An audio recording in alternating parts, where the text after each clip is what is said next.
बहुत समय पहले की बात है। चंदनपुर का राजा बड़ा प्रतापी था। दूर दूर तक उसकी समृद्धि की चर्चाएं होती थी। उसके महल में हर एक सुख सुविधा की वस्तु उपलब्ध थी, पर फिर भी अंदर से उसका मन अशांत रहता था। उसने कई ज्योतिषियों और पंडितों से इसका कारण जानना चाहा। बहुत से विद्वानों से मिला।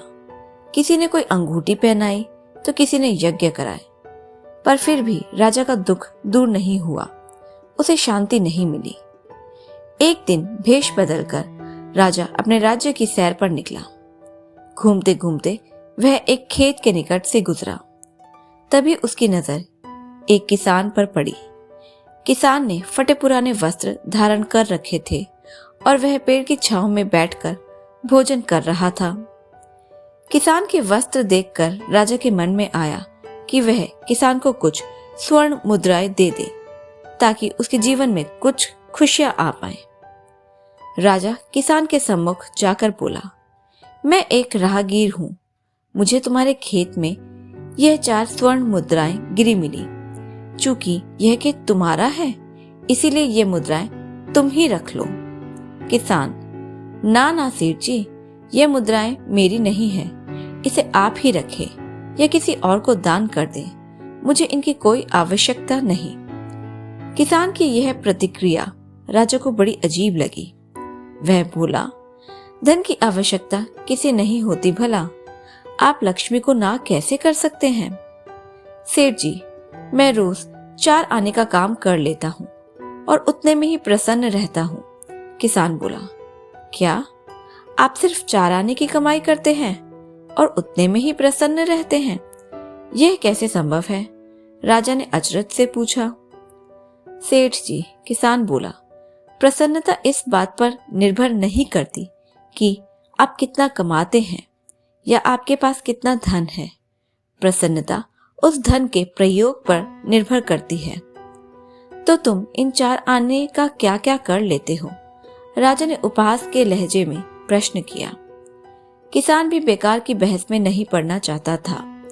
उसने आगे बढ़ते हुए उत्तर दिया, इन 4 आनों में से मैं एक कुएं में डाल देता हूँ, दूसरे से कर्ज चुका देता हूँ, तीसरा उधार में दे देता हूँ और चौथा मिट्टी में गाड़ देता हूँ। राजा सोचने लगा। उसे यह उत्तर समझ नहीं आया। वह किसान से इसका अर्थ पूछना चाहता था, पर वो जा चुका था। राजा ने अगले दिन ही सभा बुलाई और पूरे दरबार में कल की घटना कह सुनाई और सबसे किसान के उस कथन का अर्थ पूछने लगा। दरबारियों ने अपने अपने तर्क पेश किए, पर कोई भी राजा को संतुष्ट नहीं कर पाया।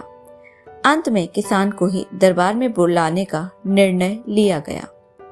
बहुत खोजबीन के बाद किसान मिला और उसे कल की सभा में प्रस्तुत होने का निर्देश दिया गया। राजा ने किसान को उस दिन अपने भेष बदलकर भ्रमण करने के बारे में बताया और सम्मान पूर्वक दरबार में बैठाया। मैं तुम्हारे उत्तर से प्रभावित हूँ और तुम्हारे 4 आने का हिसाब जानना चाहता हूँ। बताओ, तुम अपने कमाए 4 आने किस तरह खर्च करते हो जो तुम इतना प्रसन्न और संतुष्ट रह पाते हो? राजा ने प्रश्न किया। किसान बोला, हुजूर, जैसे कि मैंने बताया था, मैं 1 आना कुएं में डाल देता हूँ, यानी अपने परिवार के भरण पोषण में लगा देता हूँ। दूसरे से मैं कर्ज चुकाता हूँ, यानी इसे मैं अपने वृद्ध माँ बाप की सेवा में लगा देता हूँ। तीसरा, मैं उधार दे देता हूँ, यानी अपने बच्चों की शिक्षा दीक्षा में लगा देता हूँ। और चौथा, मैं मिट्टी में गाड़ देता हूँ, यानी मैं 1 पैसे की बचत कर लेता हूँ, ताकि समय आने पर मुझे किसी से मांगना ना पड़े और मैं इसे धार्मिक, सामाजिक या अन्य आवश्यक कार्यों में लगा सकूं। राजा को अब किसान की बात समझ आ चुकी थी। राजा की समस्या का समाधान हो चुका था।